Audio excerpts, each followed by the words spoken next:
Oruç tutarkən bəzən bilməyərəkdən bir çox səhvlərə yol veririk. Bu videomda sizlərə oruç tutarkən bir çoxumuzun bilərək və ya bilməyərək etdiyi, orucumuzun qəbul olmasına mane olan və ya savabını azaldan 6 mühüm səhvdən danışmaq istəyirəm. Beləliklə, bu səhvlərin nə olduğuna nəzər salaq.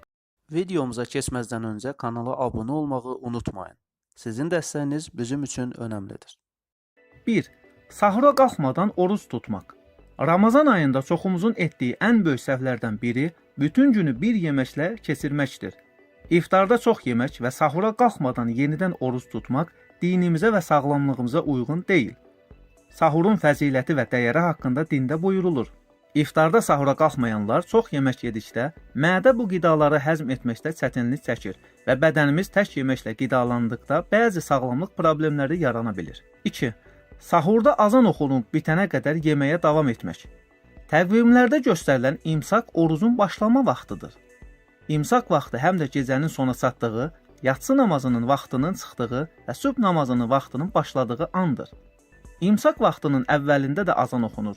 Bu səbəbdən azan başlayanda yemək içməkdən əl çəkmək lazımdır. Azan başlayanda ağızdakı dişləməni udmağın eybi yoxdur. 3. Bütün günü yatmaq. Çoxumuz vaxtın daha sürətli keçməsi üçün günün çox hissəsini yatmaqla keçirməyə üstünlük veririk. Ancaq bu, orqanizmin Ramazan ayını sağlam şəkildə keçirməsinə mane olacaq bir vəziyyətdir. Əksinə, gündəlik həyatda hansı fəaliyyətlər edilirsə, orucluqda da eyni şəkildə davam etdirilməlidir. Çünki siz yatarkən orqanizmin maddələr mübadiləsi sistemi də yavaşlayır. Daha sonra iftarla gələn artıq qida qəbulu ilə sürətlə işləməyə başlayan orqanizm özü ilə artıq çəki də gətirir. Ramazan yuxu ayı deyil, daha çox mübarizə ayıdır. 4. İftar süfrələrimizi yalnız özümüz üçün hazırlamaq. İftar süfrələri zənginlərin möhtəşəm çeşidlərini saya bilməyəcəyimiz süfrələrə sərf edilməməlidir. Əksinə, onu kasıblara, yetimlərə paylamaqla zənginləşdirmək lazımdır. Ramazan ayı paylaşmaq, kasıbın əl qolundan tutub bu yolda bütün səy və zəhmətimizi sərf etmək ayıdır. Bütün dünyada bəlaların, işsizliyin və qurbanların artdığı son illərdə özünüzə bir yaxşılıq edin. Paylaşmanın nemətlərini və qardaşlığın mərhəmətini qəbul edin. 5. Yalnız mədə ilə oruç tutmaq. Bizim orucumuz yalnız azlıqla məhdudlaşmamalıdır. Biz də dilimiz, qəlbimiz, gözümüz və canımızla da oruç tutmalıyıq. O qədər insan var ki, orucdan sonra ancaq azlıq qalır. O qədər insan var ki, gecə ibadətindən sonra yalnız yuxusuzluq qalır. Bu səbəbdən Ramazan ayında qeybətdən, haramdan və pis işlərdən uzaq olmaq lazımdır. İbadətə, doğruluğa, təqvaya yaxınlaşmalıyıq. 6. Zəkat, fitrə və sədəqə verməmək. Varlı sayılan insanların mallarının müəyyən hissəsini yoxsullara verməsi dinimizə vacibdir. Zəkat verməsə kasıbların haqqına keçmiş olur. Ramazan ayında orqanizm üçün 7 vacib qida açıqlanıb. Oruç tutanların gündəlik qidasında mütləq bu ərzaqlar olmalıdır. Bu, Ramazanı daha da sağlam və rahat başa vurmağa yardım edir. İnsanı gün ərzində gümrah tutur. Oruç tutan insan 2 qat olaraq bədənini vitamin, minerallarla təmin etməlidir. Həmin 7 qidanı təqdim edirik. Xurma, su, süd, tərəvəz şorbası, ət, balıq, yarmalar, düyü, mövsüm meyvələri və bol tərəvəz. Xurmanın faydaları saymaqla bitmir. Bu bitki beyin və sümük sağlamlığını dəstəkləyir. İçərisində güclü antioksidantlar var. Xüsusilə pəhriz saxlayan və şəkərdən uzaq durmağa çalışanlar üçün xurma ideal bir qidadır. Şirniyyat kimi yeyilən, şəkər ehtiyacını sağlam şəkildə qarşılayan xurmanın tumu da çox faydalıdır. Xurmanın tumu qaraciyər və böyrəkləri qoruyur. Onunla yanaşı, bədəndəki bütün toksinləri atır. Eyni zamanda böyrək daşının düşməsinə də kömək olur. Öd daşının müalicəsi üçün də istifadə olunur.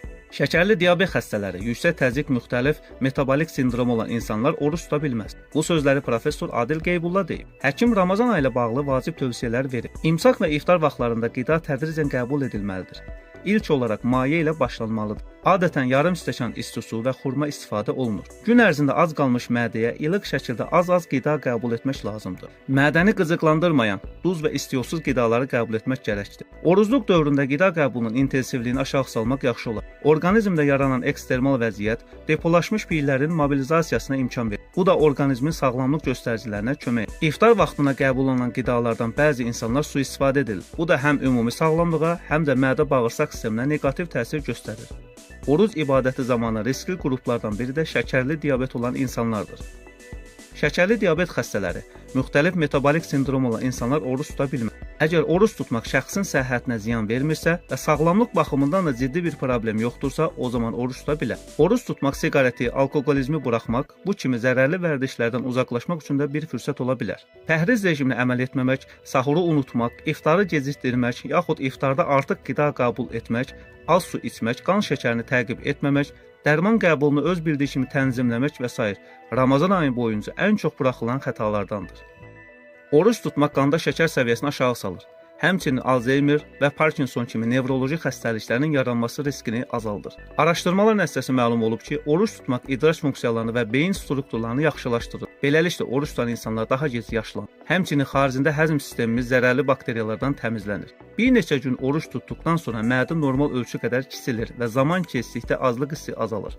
Ramazan ayında oruç tutan insanların qarşılaşdığı əsas problemlərdən biri də susuz qalmaqla bağlıdır. Oruç zamanı xüsusən də imsakda bədənin su balansını qorunmaq və susuzluğun qarşısını almaq üçün bir sıra yollar mövcuddur. Həmin yollarla tanış olaq. Yüksək su balansına sahib olan meyvələri yemək. Bəzi meyvələrin tərkibinin böyük hissəsi sudan ibarət. Sahurdan sonra susuzluq hiss etmək istəməyirsinizsə, su miqdarı yüksək olan qarpız, portağal, ananas və banan kimi meyvələrdən istifadə edin. Çiğ tərəvəzlər su balansını artırır. Çiğ tərəvəzlərdə yüksək miqdarda su var.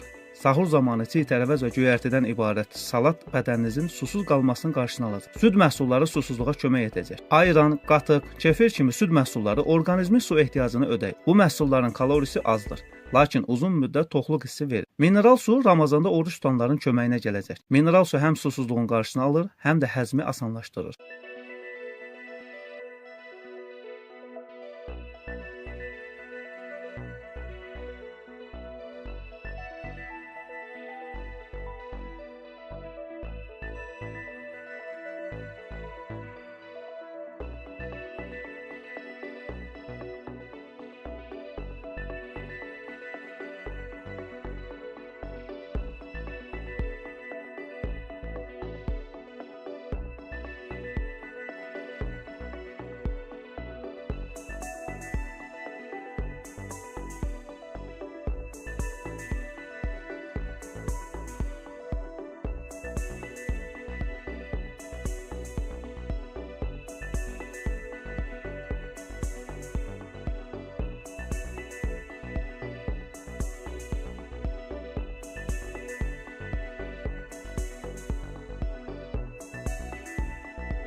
Videomuzu bəyəndinizsə kanala abunə olmağı və rəy yazmağı unutmayın.